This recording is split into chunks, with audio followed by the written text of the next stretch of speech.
다윗이 그의 나이 30살 BC 1010에 헤브론에서 왕이 됩니다. 그리고 7년 동안 헤브론에서 왕으로 다스리다가 그 다음에 예루살렘으로 수도를 천도하고 그 다음에 지난주에 우리 살펴본 대로 이제 언약궤를 가지고 들어오는 그 일을 행합니다. 드디어 이제 왕권이 안정쯤 되었을 때에 느닷없이 지금 사무엘하 9장에 보니까 사울 왕가에 남은 사람이 있느냐, 사울 왕가의 남은 식구를 찾습니다. 좀 이 이야기가 그럴 수 있지라고 할지 모르지만 별로 그렇게 달가운 사건은 아닙니다. 쉽게 얘기해서 구테타를 일으켰는데 구테타 일으켜서 왕이 된 사람이 그전 왕의 가족들을 찾는다. 이게 별로 이렇게 긍정적으로 생각되어지는 부분은 아닙니다. 그럼에도 불구하고 그 사울 왕가의 실은 사울 왕의 손자가 되죠. 요나단의 아들인데 무비보셋을 찾게 되는 이야기가 오늘 본문의 내용입니다. 자, 제가 이 내용을 가기 위해서 서론으로 여러분에게 하고 싶은 말이 복수는 복수를 낳는다는 말입니다. 복수는 복수를 낳는다. 이 복수극을 그린 영화가 굉장히 한국에 많이 나왔어요.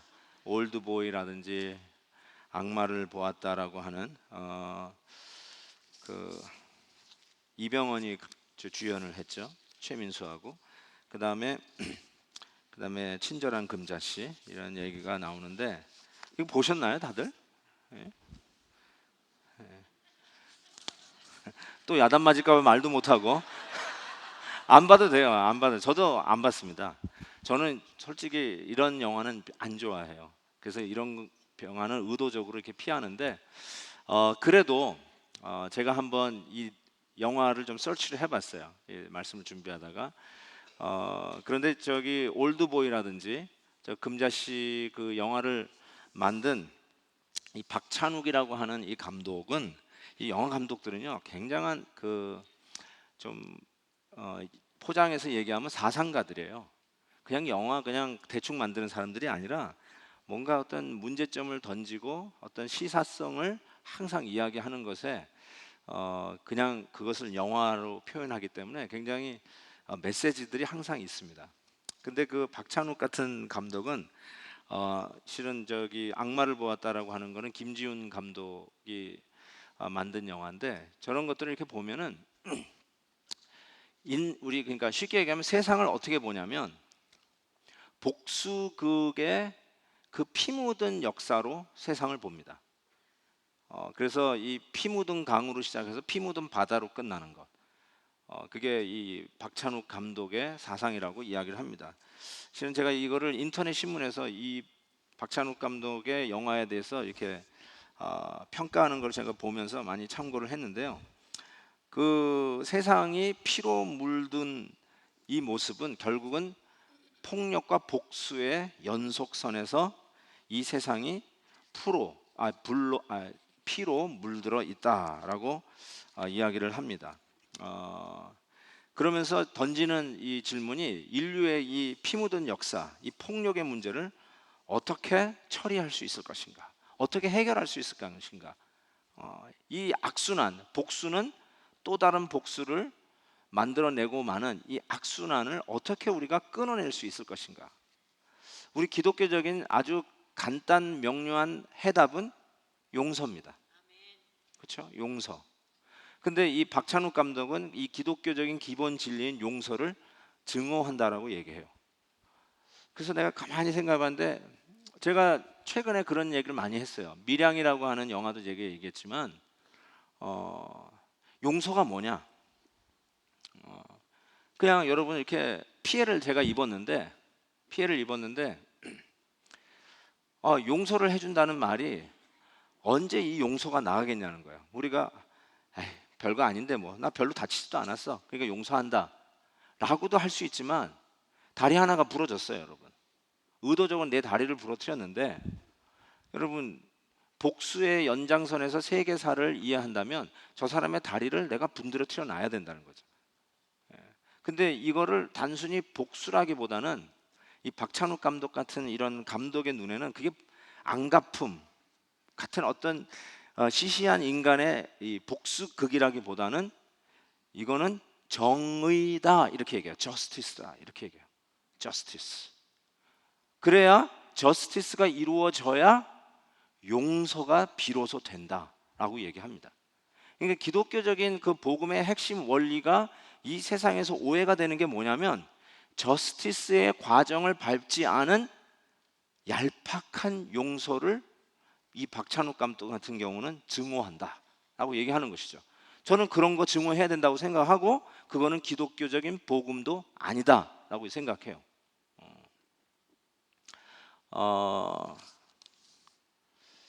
이렇게 얘기했어요. 이 금자씨 영화에 나오는 소리인데, 친절한 금자씨.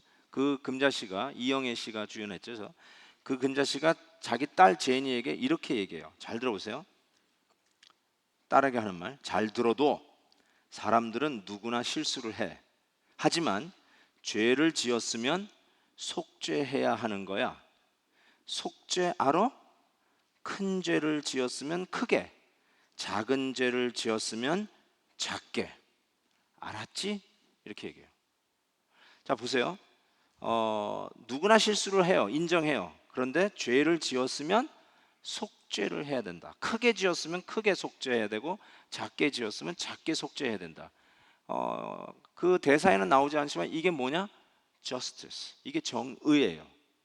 이 정의가 이루어지지 않으면 이 사회는 무법 질서가 되고 한많은 이 사람들이 너무 많아가지고 우라통이 터져가지고 못 살 거예요. 왜요? 그냥 용서하라는 거예요. 복수는 또 다른 복수를 낳으니까, 참극은 또 다른 참극을 낳으니까. 한 대 맞았으면 또 한 대 치지 말고 저쪽에서 그러면 두 대 날라오니까 그냥 네가 꾹 참아라. 없었던 일로 하자. 용서하라. 라고 해야 이 이블 사이클이 끝난다라고 하지만, 끝날 수 있을지는 모르지만 남아있는 게 뭐냐면 이 분해요. 화딱지가 나요.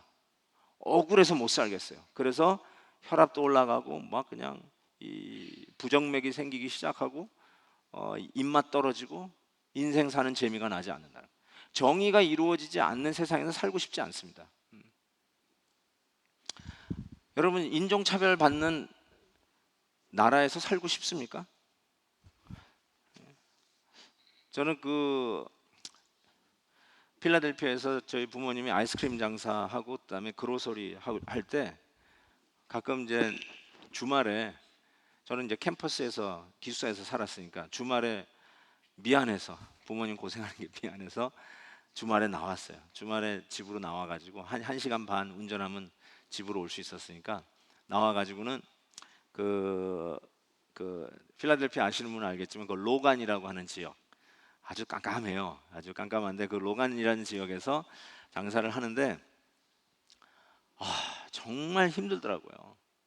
힘들고 자꾸 그냥 you go your country 자꾸 그러고, 너 니네 나라 가라고 막 그러고, 그 예를 들어서 이제 뭐 아이스크림을 파는데 이렇게 원래는 기본적으로 두 스쿱을 주는 거예요. 이렇게 두 스쿱. 근데 또 한 스쿱 더 달라는 거야. 너 조금 뜬 것 같다고. 이거 조금 더 뜨면 그때부터 손해예요. 그러니까 이거 철저하게 마진을 남겨야 되니까 안 된다. 그러면은 꼭 하는 말이 you go your country 그러는 거예요. 그러면 제가 화딱지가 나가지고 뭐라고 그러는지 아세요? You go your Africa 뭐 이러면서 저도 막 이렇게 했다고요. 그러니까 뭐 막 화딱지가 나가지고 막 그러고, 그러면 나가면서 물건 확 이러고 나가고, 어떤 이게 모자 같은 것도 이렇게 팔았는데 이제 모자 하는 거 다 빼가지고 나가요. 그러면 어떻게 해요? 뛰어 나가가지고 그냥 모자 하나 뺏어 오고 다시, 넌 다시 오면 죽어 막 그래도 또 와. 5분 후에 또 와. 이해가 안 가는 애들이에요. 참. 근데 이렇게 또 캐시를 하는데 참 우습게 알더라고요. 동양인을 우습게 알아가지고 이렇게 캐시대에다가 돈을 던져. 전 캐시대 돈 던지는 거 너무너무 싫어합니다. 제가 돈 던지는 거를 하도 많이 당해가지고 얼마나 기분이 나쁜지 몰라요. 그래서 제가 캐시대에서 이제 물건을 살 때는 아주 잔잔하게 내려놓습니다. 내가 당해봐서 알아요. 그냥 함부로 던지면 안 돼요. 얼마나 자주 상하는데요. 그때 제가 딱 느끼는 게 뭐냐면요. 야, 이렇게 관세를 받으면서 미국에서 왜 사나? 내가 왜 이러고 사나? 살기가 싫더라고요, 미국이. 너무너무 싫어요. 한 번은 제가 이 하트포드 제가 목회할 때인데 그 교회 밴을 가지고 이제 집으로 와가지고는 이제 주차해 놓고 하는데 그 제가 사는 그 아파트 단지가 그 자동차에 이런 그 상표가 붙어 있는 거는 그 상업용이죠. 상업용 상표가 붙어 있는 걸 절대로 주차를 못하게 만들어 놨어요. 그게 법이에요. 근데 저는 이제 보니까 교회 딱 우리 교회도 교회 차량 다 베델 교회라고 붙어 있듯이 교회 차량이 딱 붙어 있잖아요. 그래가지고 이건 상업이 아니잖아요. 이건 non-profit organization이잖아요. 그래서 나는 신경을 안 썼는데 매일마다 노티스 빨간 딱지가 날라 들어오는 거예요. 차 옮겨라. 여기 파킹하면 안 된다. 왜 안 되느냐? 이런 걸 교회는 상업용이 아니지 않냐? 내가 여기서 마진 남기는 거나 뭐 커머셜용으로 광고하는 거 아니다. 그래도 무조건 차에 뭐 써 있으면 안 된다. 무조건 야, 네? 그래가지고 억울해서 한국 가고 싶더라고. 아니 자동차에다가 교회 이름 쓰는 것도 함부로 못하고 자기 집 앞에다가 내가 담임하고 있는 교회 그 사인도 못 붙이게 하는 나라에서 왜 사나? 마음이 그렇게 들어요. 자꾸 이렇게 이 이민자들에게 오는 거는 이 관세를 받고 또 이렇게 차별 대우를 받으면 돌아가고 싶어요. 이 땅 뭐 미국이 뭐가 좋아? 뭐 이런 생각 확 든다고요. 여러분 이런 게 왜 오냐면 정의가 안 이루어지면 억울해지면 부당하다고 생각되면 이게 도무지 억울하면 자꾸 내가 당한다는 생각하면 그런 땅에서는 절대로 복지가 이루어질 수가 없고 살고 싶은 생각이 안 들어요. 동의하십니까? 예, 동의하셔야 돼요. 그래야 강의가 계속 진행되기 때문에 동의하셔야 돼요. 예? 참 그래서 도대체 이 복수는 복수를 낳는 이 세상에서 그리고 소콜 싸구려 복음이라고 얘기할 수 있는 정의가 없는 용서를 선언하는 잘못 인식된 기독교 비기독교적 진리라고 이 세상 사람이 이 박찬욱 감독을 포함해서 잘못 알고 있는 이 이불 사이클을 어떻게 끊어낼 수 있는가? 응답하라 BC 1010은 이렇게 답을 시작합니다. 자, 사무엘하 4장 4절에 보면 한번 여러분 보시면은 사울의 아들 요나단에게 다리 저는 누가 있었을까요? 아들 하나가 있었으니 이름은 무비보셋이라. 전에 사울과 요나단이 죽은 소식이 이스라엘에서 올 때에 그의 나이가 5살이었는데 그 유모가 안고 도망할 때 급히 도망하다가 아이를 널쪄 가지고 절게 되었더라. 정말 이거 엄마들은 아실 거예요. 애 널찌는 게 이게 얼마나 경악할 노릇인지. 애를 널쪄 가지고 그 이후로 평생 걷는 일에 부자연스러운 그 신체 장애인이 됐어요. 참 마음 아프죠, 이런 거에. 저도 우리 그 갓난 아기를 한번 널쪄봤던 기억이 나는데 그 세탁소에 가가지고 이제 이렇게 그 뭐죠, 애 이걸 뭐라 하더라? 애 놓는 거 이젠 다 까먹어 버렸네. 넷이나 키웠는데도 구루무가 아니라 이거 뭐라 그러죠? 유모 뭐라 그래요 이거? 칼칫용으로 쓰는 거. 그걸 이렇게 들고 이제 이렇게 놨어요. 우리 그 아들이 갓난아기인데, 근데 이 아들이 이렇게 카운트에 딱 올려놨는데 얘가 왁 하다가 그 카운트에서 이게 휠러덩 뒤집어가지고 그대로 밑으로 떨어졌어요. 그래가지고 얘 머리가 그 세탁소 그 바닥에 그냥 쾅 쪄버렸어요. 갓난아기가 와 그냥 비명을 지르고 야단났죠. 근데 이렇게 바로 픽업을 했는데 머리가 이렇게 쑥 들어갔는데 조금 있으니까 쓱 나오더라고요. 애들은 이게 쓱 나오더라고요. 제가 이 얘기를 아들에게 해줬더니 이 얘기를 하니까 꼭 그 얘기 할 때마다 그래. 내가 하버드 갈 수 있었는데 이것 때문에 UCSD 갔다고 맨날 컴플레인 하니까 그때 나를 떨어뜨려서 그렇다고 그러는데, 제가 그 애 떨어뜨렸을 때 그거를 알아요. 근데 이 유모가 애를 떨어뜨려 가지고 평생 절개 만들었으니 참 기가 막힌 일이죠. 근데 왜 저렇게 달아났을까요? 여러분, 그 연좌제라고 이 새 왕이 등극을 하면 자기 아들에게 세습하는 게 아니라, 이렇게 예를 들어서 왕씨 집안에서 이씨 집안이 올라가면 어떻게 돼요? 왕씨 집안을 다 죽여야 돼요. 그게 잔인하다고 얘기할 수 없어요. 그 다시 반역할 수 있고 구테타할 수 있고, 그 다음에 그 전 왕가에 충성하던 충신들이 있기 때문에 누구 뭐 사돈의 팔촌이라도 누가 하나 그 왕씨 혈 피를 가지고 있는 사람이 있으면 다시 이 전복이 가능하기 때문에 이전 왕가는 다 죽여요. 씨를 말려요. 그러니까 당연히 여러분, 사울이 죽고 요나단이 죽었어요. 요나단이 실은 차기 왕감 아닙니까? 지난번에 얘기했죠. 영웅주의, 반영웅주의, 그렇죠? 그 얘기를 했었죠. 그 요나단과 같은 인물이 있었는데 그 요나단까지 죽으니 이제는 드디어 하나님의 때에 대해서 다윗이 등극하게 됐다는 것이죠. 그러니까 사울 가족들은 그거 뭐 물어보나 마나 일단 튀고 봐야 돼요. 그래서 이 연좌제 같은 거는 삼족을 멸한다고 하지 않습니까? 그래서 이 달아나는 모습은 이 다윗 왕이 그의 의도와 상관없이 달아나는 겁니다. 당연히 그거는 달아나게 돼 있는 것이에요. 그래가지고 걸음아 나설려라 하면서 달아났는데, 결국은 이와 같이 평생 저는 이 소위 핸디캡으로 무비보셋은 살게 되죠. 그러고 수년이 지났어요. 얼마나 지났는지 몰라요. 5살인 무비보셋이 꽤 컸을 겁니다. 장녀에 대해서 조용히 숨죽여서 살고 있었을 거예요. 자기가 누군지를 밝히는 것이 결단코 좋은 일이 아니었기 때문에 몰래 숨어서 살고 있었는데, 아니 이게 갑자기 웬 바람이 불었는지 다윗 왕이 누구를 찾아요? 사울의 집에 남은 사람이 있느냐. 이게 뭐죠? 우리가 그냥 흔히 역사를 생각한다면 갑자기 다윗이 나를 죽이려고 했던 그 사울 왕, 어떻게 그럴 수 있을까? 그러면서 복수의 칼을 갈다가 내가 아직도 복수를 제대로 못했구나. 남아있는 놈 있어? 사울 왕가에 남아있는 혈족이라도 있어? 당장 데려와 봐 라고 하는 것 같은 그 사울 왕가에 남은 사람을 찾는 거였어요. 근데 본문 보세요.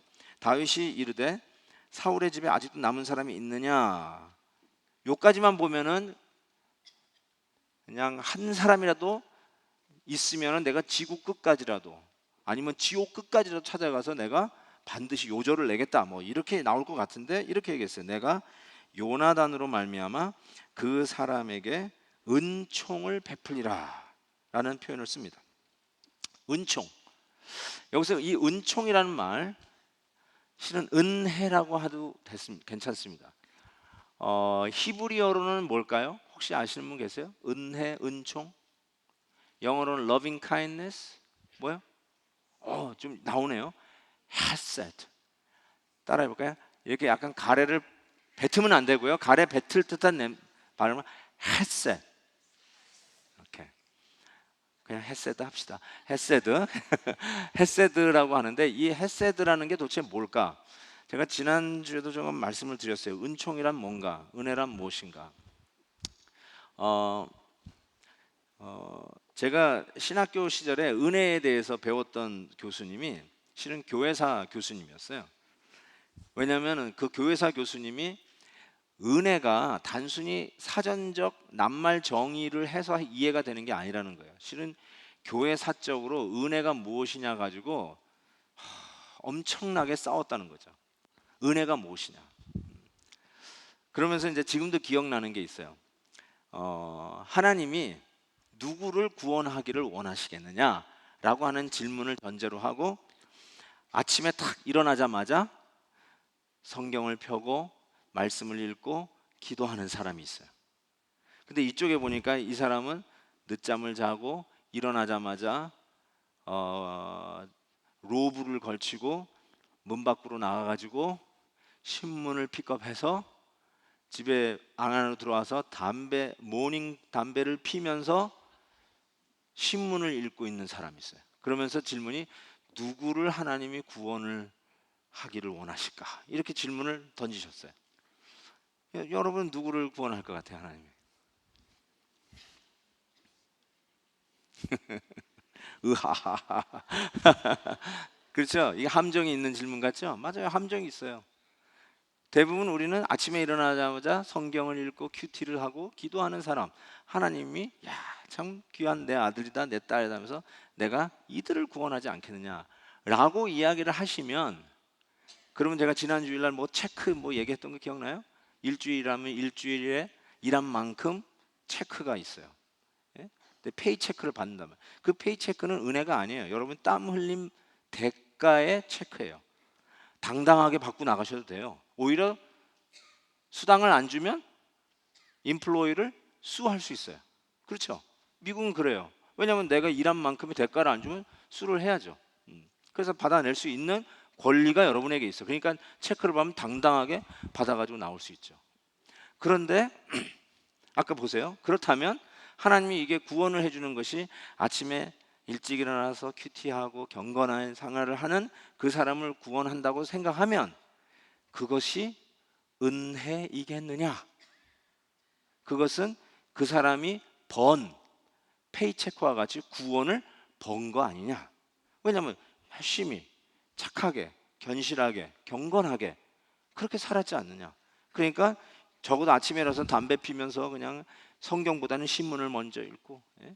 말씀을 먹기보다는 커피 한 잔을 먼저 하는 이 사람보다는 말씀 읽고 기도하는 이 사람을 더 구원하지 않겠느냐?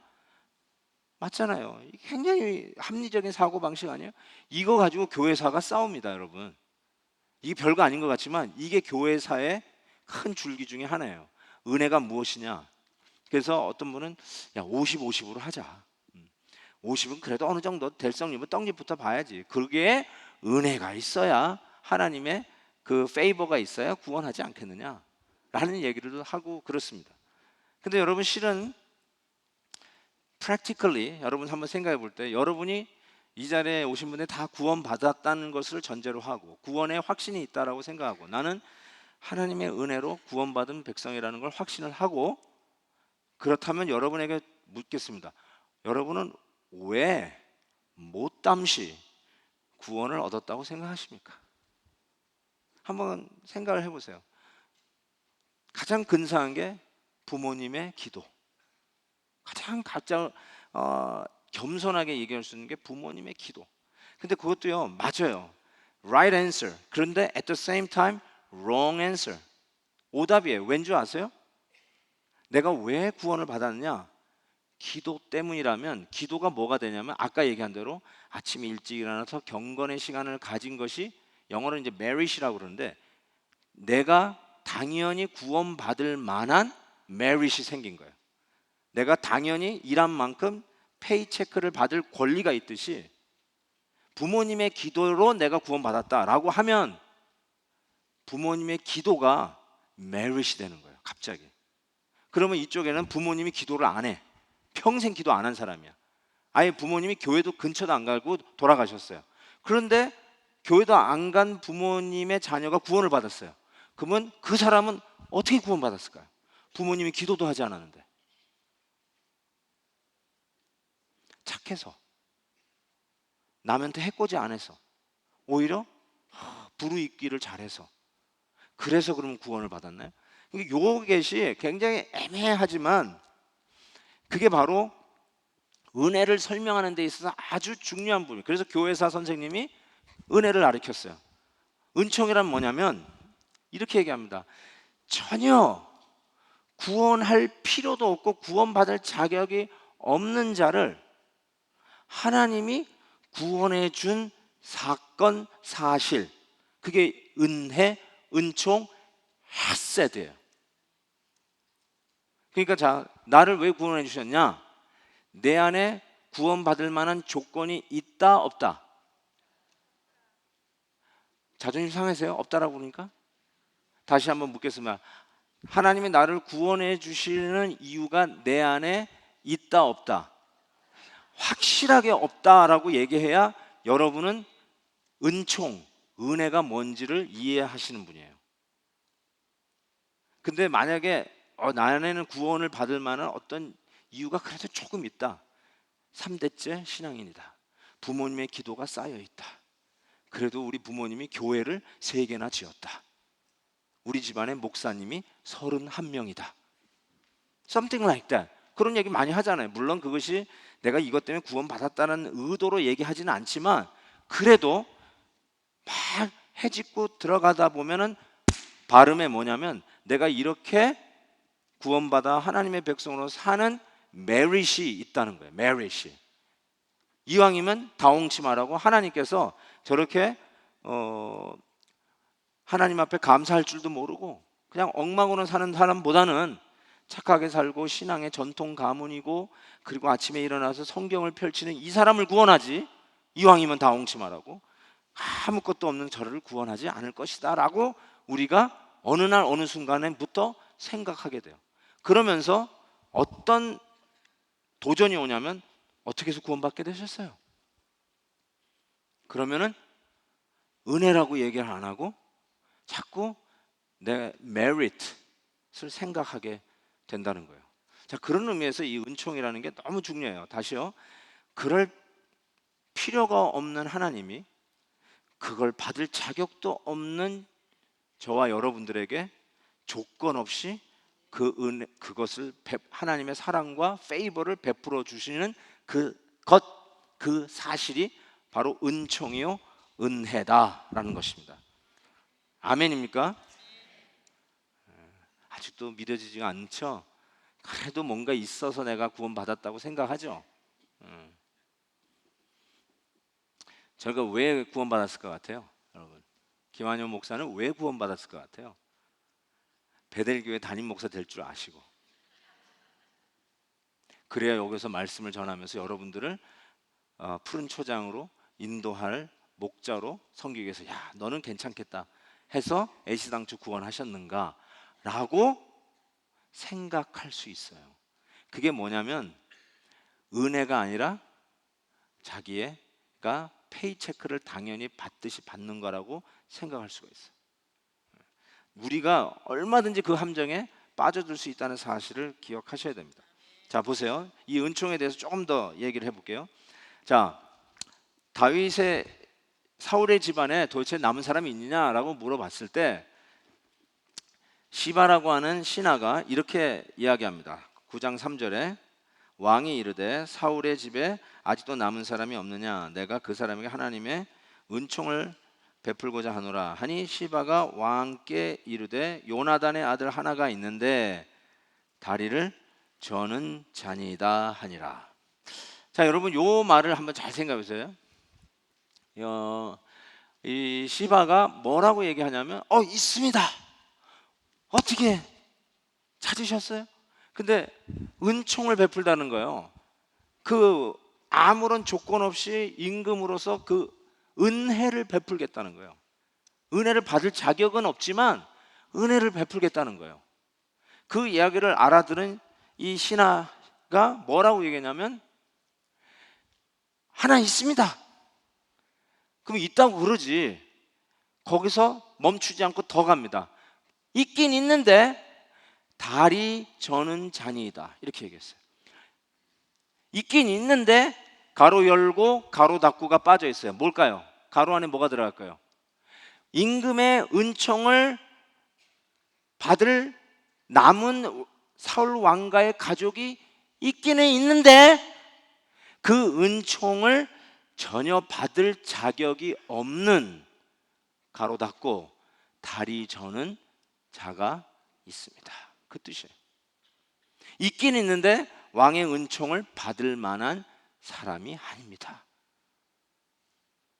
왕의 페이버를 받을 만한 자가 아니니까 don't worry about it, don't even think about it, don't bother thinking about it. 그 뜻이에요. 신경 쓰지 마세요, 임금님.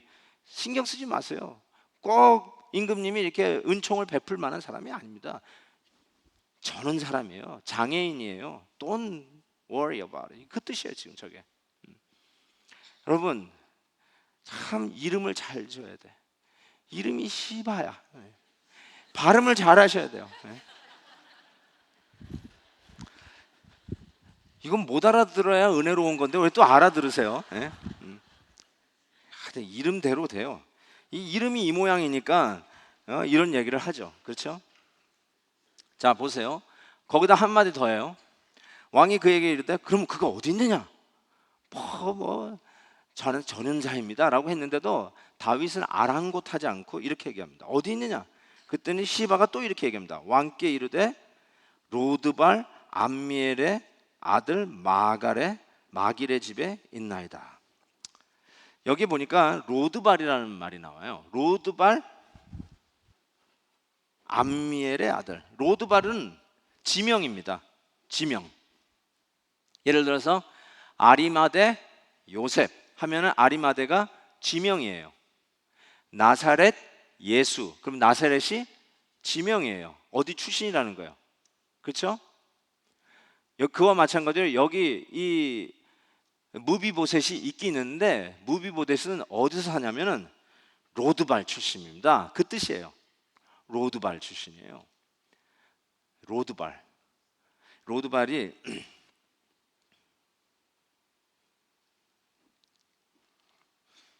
안 나오나?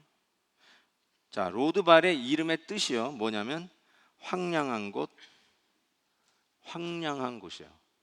그래서 저는 이게 그 길이 얼마나 그러면 그 길을 맨발로 다니는 그래서 로드를 맨발로 다니는 거 제가 이렇게 외웠는데 그러니까 좀 열악한 지역에서 사는 애들 보면은 맨발로 다니잖아요. 그냥 맨발로 다니고 그 그냥 흙더미 속에서 신발도 하나 안 신고 다니는 거 보면 참 안타까운데 그런 지역 로드발 맨발로 사는 바로 그 로드발에서 사는 자가 바로 이 무비보셋입니다 라고 얘기합니다. 이 로드발이 저기 갈릴리 바다가 저기 보이죠? 가운데 이 지도가 분명하지 않아서 죄송한데요. 좀 보입니까? 여러분의 오른쪽에 까만 글씨로 로드발, 저쯤에 로드발이 있다고 생각하고요. 좀 이렇게 황량합니다. 그렇게 보시면 좋겠습니다. 자, 그런데 그럼에도 불구하고 다윗 왕이 절름발이를 찾으라고 그랬어요. 찾아와라. 이 시바는 뭐라고 얘기했냐면 왕의 은총을 받을 자격이 없는 다리를 저는 자입니다. 그리고 로드발 출신입니다. 로드발 출신. 여러분 이게 얼마나 사람들이 사람을 서로 평가할 때 이런 말 쓰잖아요. 어디 출신이냐? 그걸로 그 사람은 그냥 완전히 선입견으로 뭐라고 그럴까요? 그냥 제껴버리는 경우가 얼마나 많이 있어요. 그렇죠? 너 누구냐? 보니까 장애인이야. 그걸로 제껴버리는 경우가 얼마나 많이 있어요. 저희 교회는 소망부도 있고 그래서 정말 우리 장애우들을 아끼고 사랑하는 마음으로 참 섬기고 이번에 동산도 올라갔지만 참 귀한 우리 자매들 또 우리 형제들을 보면서 너무 감사한데 여러분 한국만 가도요 좀 달라요. 미국하고는 달라요.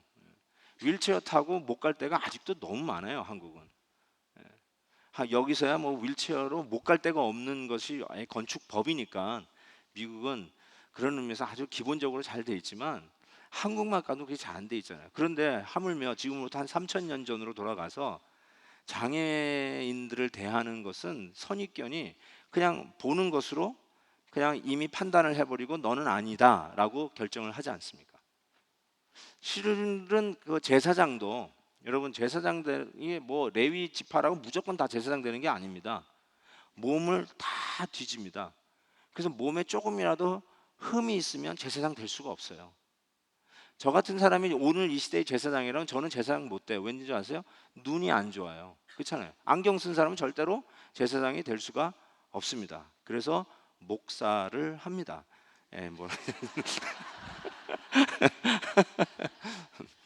요즘은 그런 농담 안 하죠. 눈이 네 개다. 안경. 옛날엔 참 그런 얘기 많이 한 것 같아요. 어쨌든 심지어 제사장이 되기 위해서도 몸에 흠이 없어야 돼요. 그러니 장애인에 대한 그런 선입관과 그 하나님의 저주를 받은 사람이라고 낙인 찍힌 자들이에요. 그 사람에게 무슨 하나님의 은총 헤세드를 입을 수 있겠어요. 그리고 출신이 예루살렘 출신이 아니에요. 어디에? 로드발 출신이에요. 예수님도 그런 얘기도 했죠. 나사렛에서 무슨 선한 것이 나겠느냐. 예수님도 그 출신 때문에 그 편견에 묻혀졌던 사람 아니에요? 나사렛에서 무슨 선한 것이 나겠느냐. 여러분, 우리에게도 그런 거 있지 않겠어요? 우리 집안에서 무슨 공부 잘하는 박사가 나오겠느냐. 엄마 머리를 보나 아빠 머리를 보나 절대로 우리 집안은 아니다 라는 사람부터 시작해서, 또 반대로 그러니까 우리 집안이 뼈대 있는 집안이고 그러면서 은근히 뭔가 좀 더 하나님의 페이버를 받고 하나님의 은총을 받을 만한 집안이다, 가문이다 라고 생각하지 않습니까? 그 문어하고 멸치가 사랑에 빠졌는데 멸치 집안에서 그 결혼을 반대했대잖아요. 뼈대 없는 가정하고 어떻게 사줄 수 있냐고. 그런 웃지 못할 일이 있잖아요. 멸치 조그만 게 무슨 또 뼈대를 찾아요. 예? 여러분, 우리에게 그런 것들이 참 많습니다. 뭐 우리 교회는 그런 걸 제가 본 적도 없고 앞으로도 그러진 않겠지만, 뭐 지방색을 따진다든지 뭐 고향 중심으로 해서 서로 이렇게 어떤 차별 의식을 갖고 있다든지, 예? 학연으로 인해서 뭐 그걸로 인해서 사람의 등급을 매긴다든지, 아주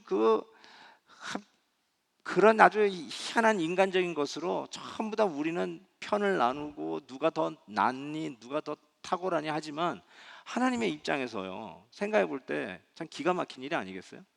다 하나님의 형상으로 지음받은 자들인데, including 우리 장애인들, 장애를 가진 아들도 다 하나님의 형상을 가진 자들인데, 사실 여기 이 부분에서 다윗 왕이 그럼에도 불구하고 절름발이냐 장애인이냐 찾아라, 로드발 출신이라고, 그게 무슨 상관이냐, 가서 찾아와라, 그 뜻이에요. 그게 상관없다는 거예요. 은총을 받을 자격과는 상관이 없다는 거예요. 내 몸이 장애가 있든지 내 출신이 어떤지, 심지어는 사울 왕가의 자손이라 할지라도 하나님의 은총을 받는 일에 있어서는 차별이 없다는 것을 벌써 가르쳐주고 있다고 생각해요. 그래서 사무엘하 9장 5절부터 보면, 다윗 왕이 사람을 보내어 로드발 암미엘의 아들 마길의 집에서 그를 데려오니, 사울의 손자 요나단의 아들 무비보셋이 다윗에게 나와 그 앞에 엎드려 절하며, 다윗이 이르되 무비보셋이여 하니 그가 이르기를 보소서 당신의 종이니이다, 이렇게 얘기합니다. 여러분, 갑자기 궁에서 마차가 왔어요. 그 시골 깡촌 로드발에, 그 가난한 마을에 마차를 본 적이 없어, 아니 말도 본 적이 없는 그런 마을에 갑자기 궁에서 마차가 왔어요. 그리고 그 왕이 자기를 찾는데요. 이때 무비보셋의 생각에 어떤 생각이 들었을까요? 이야, 드디어 내가 출세하겠구나, 천만에요. 드디어 내가 죽었구나. 드디어 죽었구나. 내가 그동안 잘 숨어서 살았는데 드디어 죽었구나. 나를 찾아내셨구나. 그 마음이었어요. 그리고 그 마차를 타는 순간에, 벌벌벌벌 떨면서 가는 순간에 벌써 마차는 왕궁에 도착했고, 그 왕궁 임금 앞에 도착하는 순간에 그는 저 그림에도 있듯이 아마 얼굴도 못 들고 그냥 그 앞에서 엎드려져 있었을 거예요. 그러면서 하는 말, 당신의 종인이다 라고 얘기했어요. 다윗이 그에게 이렇게 얘기합니다. 뭐라고 얘기할까요? 처음으로 반갑다가 아니에요. 무서워하지 말라. 내가 반드시 내 아버지 요나단으로 말미암아 내게 은총을 베풀리라. 내가 내 할아버지 사울의 모든 밭을 다 내게 도로 주겠고, 또 너는 항상 내 상에서 떡을 먹을지라, 이렇게 얘기했어요. 여러분, 이 무서워 말라는 말이 은총을 입고 다윗 왕 앞에 나온 무비보셋에게 한 첫 말이었어요. 여러분, 하나님께서 우리들에게 하신 가장 많이 한 말씀이 뭐라고 생각하십니까? 1번 서로 사랑하라, 2번 기도해라, 3번 회개하라, 4번 무서워하지 말라. 참고로 제 정답은 항상 마지막에 있습니다. 무서워하지 말라를 제일 많이 하셨어요. 제일 많이 하셨어요. 여러분, 우리 인간은 실은 배짱도 있고 뭐 겁도 없는 사람이 있는 것 같지만 다 하나님 앞에서는 무서워 떨 수밖에 없는 죄인들이에요. 이사야 선지자에게 와서 평생 모태신앙으로 컸다고 하는 이사야, 무서워하지 마라. 모세와 더불어 40년 광야를 통과했던 여호수아에게 하나님이 찾아와서 처음으로 한 말, 무서워하지 마라, 두려워하지 말라. 베드로가 하나님이신 예수를 앞에서 주여 나를 떠나서서 나는 죄인이로소이다 하고 벌벌 떨고 있을 때 무서워하지 말라, do not fear. 주님이 제일 많이 하신 말씀, 우리에게 제일 많이 하신 말씀, 죄인들에게 제일 많이 하신 말씀, don't be afraid, do not fear. 두려워하지 말라는 말씀을 제일 많이 하셨습니다. 그러면서 그를 이렇게 받아주시는데, 저는 여기서 마음에 드는 게 왕의 식탁에서 먹는 무비보셋이 항상 왕의 상에서 먹음으로 예루살렘에서 사니라. 그는 두 발을 다 절더라. 예루살렘의 산이라 다음에 괄호가 또 빠졌어요. 뭐가 빠졌을까요? 예? 그럼에도 불구하고 그는 두 발을 다 절더라. 예루살렘에 살 만한 자격이 없어도, 왕궁에서 살 만한 왕자는 아니더라도, 두 발을 다 저는 장애인이라도 그는 항상 왕의 상에서 왕과 더불어 밥을 먹는 자가 돼요. 이게 바로 그의 신분격상이죠. 그가 드디어 누리고 있는 은혜를 이렇게 표현을 하고 있는 것이죠. 참, 저는 이것을 이제 시각적으로 한번 무대 위에 한번 올리면 어떨까. 별로 싱거운 생각일지 모르지만 영화 감독이 돼서 이거를, 요 장면을 한번 무대 위로 올리면 어떻게 될까라는 생각을 해봤어요.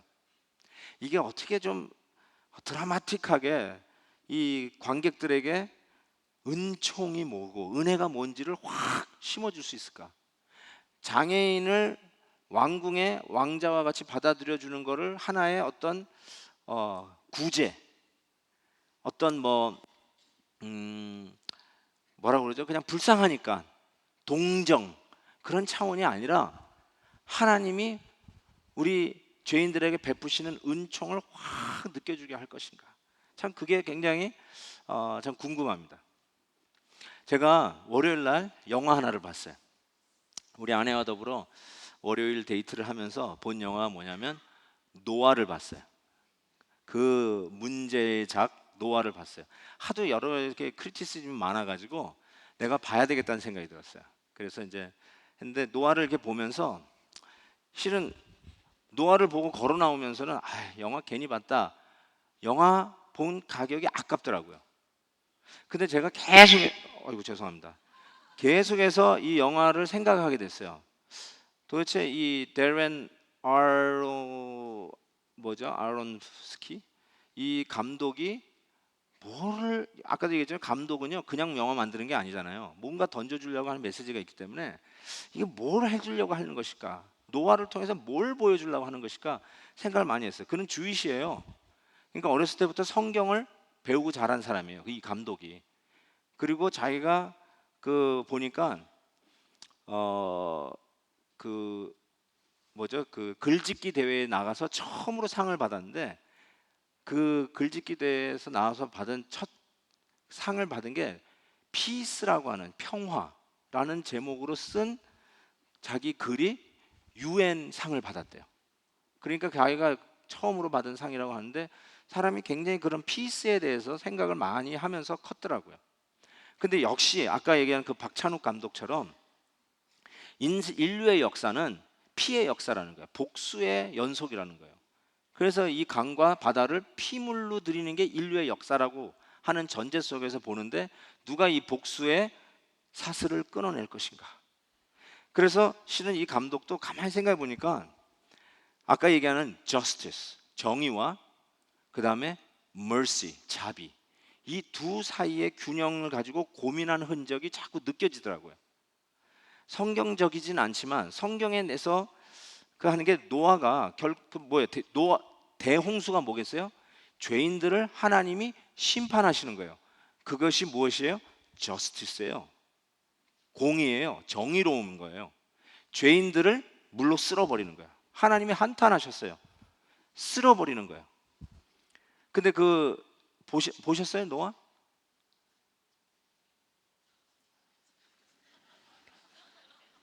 저는요, 영화도 봐야 되고요, 성경도 읽어야 되고요, 기도도 해야 되고요. 근데 여러분 뭐 하세요? 네. 자, 거기를 보니까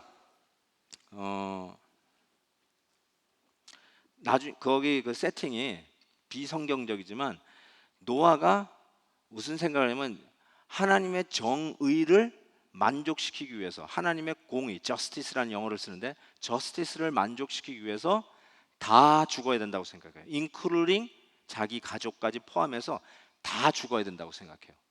근데 자기 아들 그 샘이, 이제 그 영화에서는 한 여자를 임신시켜요. 다 죽어야 되는데 왜 애를 갖게 했느냐 해가지고, 애 낳으면 걔도 죽여야 된다고 얘기해요. 근데 결국 그 노아 방주 안에서 그 소위 이제 며느리죠. 며느리가 애를 낳아요. 근데 그 며느리가 낳은 아들을, 쌍둥이를 낳아요. 쌍둥이를 이렇게 안고 있는데 이제 죽이라고, 이제 왜냐면 아니까 그 이유를 해가지고, 그 노아가 자기 손주를 죽이려고 칼을 탁 들이대는데 결국 못 죽여요. 그래서 하나님 앞에 I can't do it. 하나님, 나는 당신의 정의를 완수할 수 없습니다라고 하면서 용서를 하는 거죠. mercy, 자비를 베푸는데, 그 아이를 못 죽이면서 뭐가 나타나냐면 그때 무지개가 쫙 뜨면서 영화가 끝나요. 근데 굉장히 그걸 자꾸 생각해 봤는데, 이거였구나. 이 감독이 적어도 던지려고 하는 메시지는, 이게 뭐 성경적으로 정확한 정보냐 아니냐 그걸 떠나서요, 그냥 순수하게 그냥 영화로만 본다면 뭘 얘기하려고 했냐면, 이분도 하나님의 정의가 이 사람을 다 죽이는 것으로, 결국 하나님조차도 정의를 만족시키기 위해서는 죄인들을 전부 다 심판해서 다 죽이는 것이 정의의 만족인데 그 아들을, 자기 손주를 살리는 그 모습 속에서 자비를 본 거죠. 그 자비를 본 건데 하나님이 그거를 억셉트 하면서 무지개를 쫙 펼쳐 주시는 걸로 끝나요. 참 이 부분이 저는 가만히 생각하다가 이렇게 뭉클하게 다가오더라고요. 오히려 영화 때는 재미없고, 괜히 왔다, 우리 아내를 괜히 데려왔다, 뭐 이런 생각하면서 봤다가 자꾸 와닿는데, 이렇게 메시지가 저한테, 이거는 감독하고는 상관없이 저에게 주시는 하나님의 메시지는 이거였어요.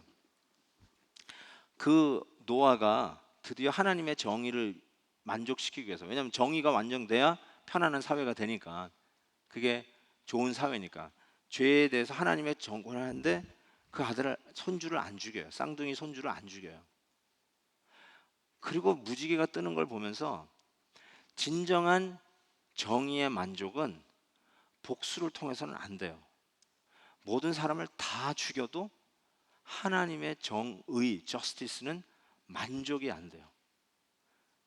하나님이 무지개를 띄우면서 보여주신 거는, 네 아들들을 살려라, 네 손주를 살려라, 내가 이 정의를 만족시키기 위해서 내 아들을 잡겠다는 약속으로 무지개를 띄우세요. 이게 십자가예요. 십자가가 바로 그런 입장이에요. 보세요. 아까도 얘기했죠. 내 다리가 부러졌는데 저 사람이 용서받았다고 I'm okay 자꾸 그러는 거야. 난 다리가 부러졌는데 지가 다리를 부러놓고는 자기는 용서받았다고 I'm okay 하는데, 용서가 돼요? 안 되죠. 어떻게 용서가 돼요? 부러져야죠. 네 다리도 내 아픈 만큼 부러져라. 심리적으로 아픈 만큼 너도 심리적으로 좀 아파라. 예. 실은 영화가 다 복수극이 다 그거 아니에요? 심리적인 아픔도 똑같이 느껴야 된다는 거 아니에요? 그래서 죽는 게 더 편하겠다 만든 후에 죽이는 게, 그게 복수극의 극치 아니겠어요? 그런데 그 사람에게 복수를 해서 다리를 부러뜨리면 저 사람은 또 자기가 더 많이 부러졌다, 더 아프게 부러졌다 해가지고 또 나에게 이제 나머지 다리도 또 부러뜨려. 그러면 너 내 다리 부서, 이제는 네 다리 아니라 네 마누라 다리도 부러뜨리겠다. 마누라, 죄송합니다, 와이프 다리도 부러뜨리고, 와이프 다리도 부르니까 이쪽은 이제 네 자식, 이런 식으로 복수의 연속이 되니까 이 세상은 맞아요, 피해 역사예요. 근데 이 피해 역사를 끊어내는 게 뭐냐? 주님께서 용서해라. 안 돼요. 나 다리 부러졌는데 제 다리 안 부러졌어요 아직. 나만큼 아프잖아요. 내가 부러질게. 내가 그 아픔을 당할게. 그 주님이 그 아픔을 당하는 모습을 보면서 공의, 저스티스가 이루어져요. 그러면서 힐링이 되기 시작해요. 힐링, 용서가 되게, 드디어 용서가 되는 거예요. 어쩔 수 없이 용서하는 게 아니라, 이를 갈면서 용서하는 게 아니라, 공의가 그리스도의 십자가에서 내 아픔과 나의 억울함과 나의 부러짐과 나의 모든 것을 그대로, 아니 그 이상으로 당하신 주님을 보면서 힐링이 되면서 나에게 실질적으로 가해야 한 자도 용서를 할 수 있는 복음적 여유가 내 인격 안에 스며들기 시작해요. 내 이 성품 안에 스며들기 시작해요. 그게 바로 복음의 능력이에요.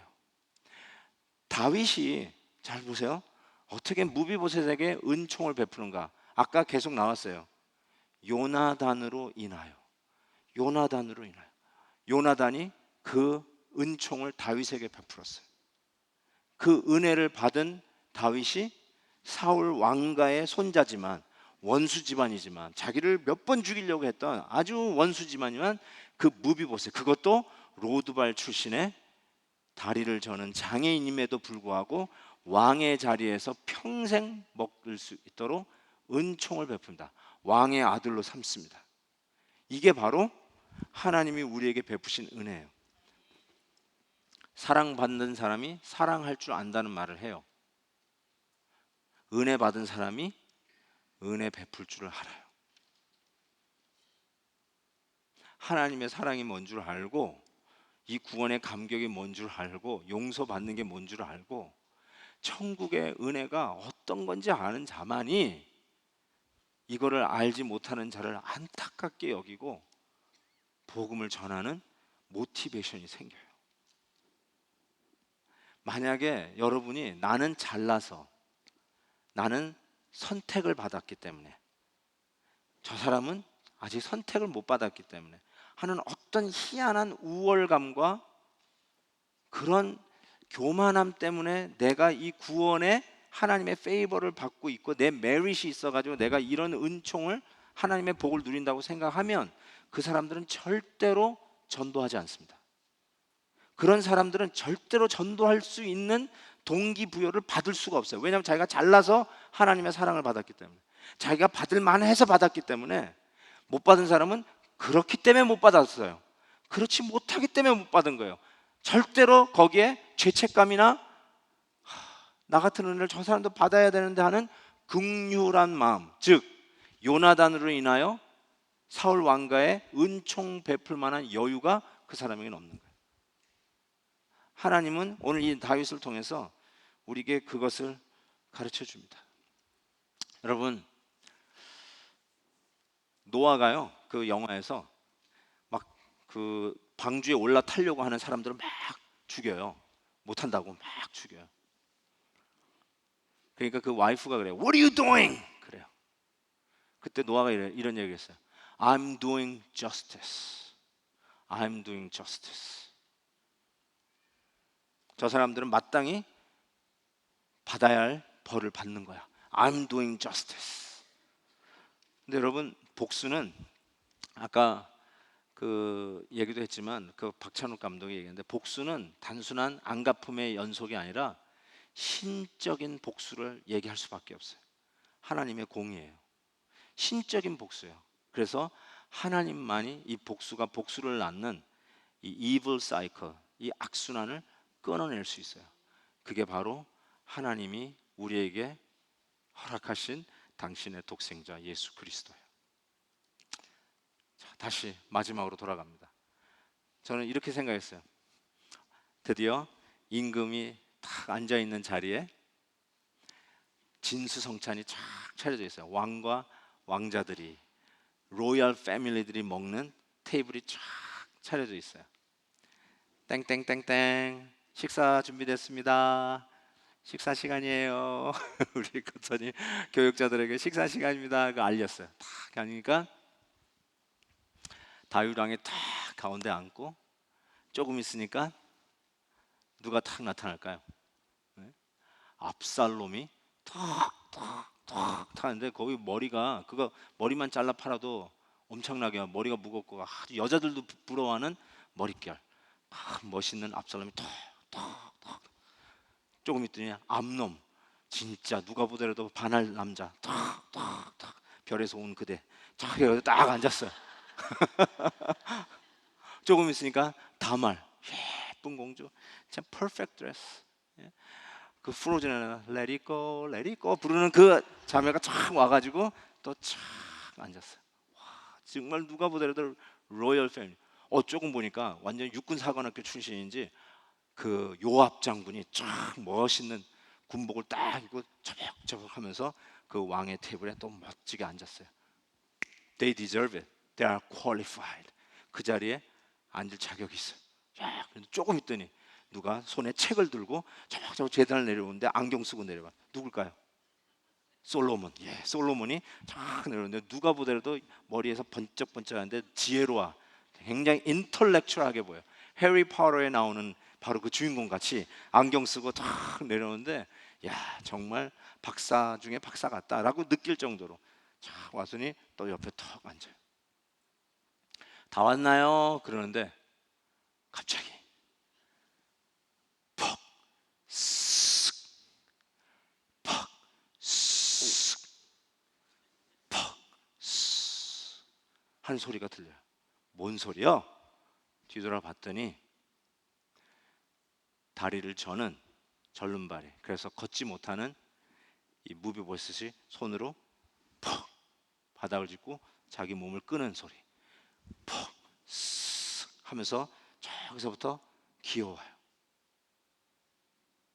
그리고는 가까이 테이블까지 와서 의자를 기어 올라와요.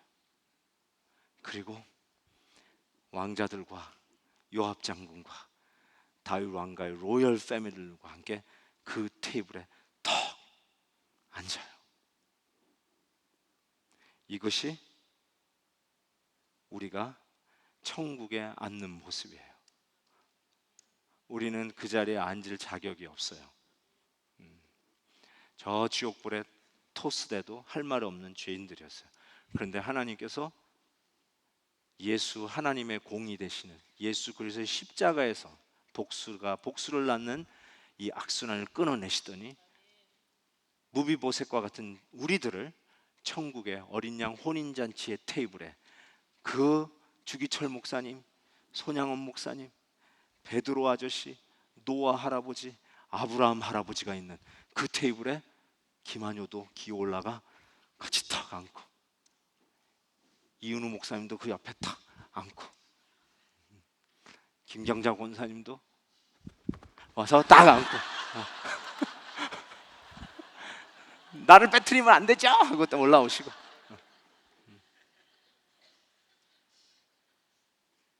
이걸 가지고 뭐라고 그런다고요? 은혜. 이게 은혜예요. 네. 우리 같이 한번 찬송했으면 좋겠어요.